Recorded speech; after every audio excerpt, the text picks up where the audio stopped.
الله أكبر الله أكبر الله أكبر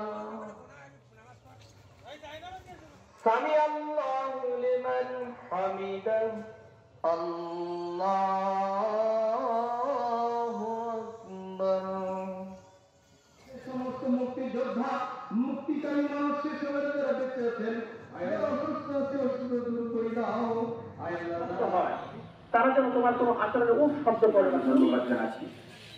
আমরা বলেন কে কোন আশা নিয়ে আল্লাহ এখানে আসছে আপনি তো সব কিছু জানেন মাহবুব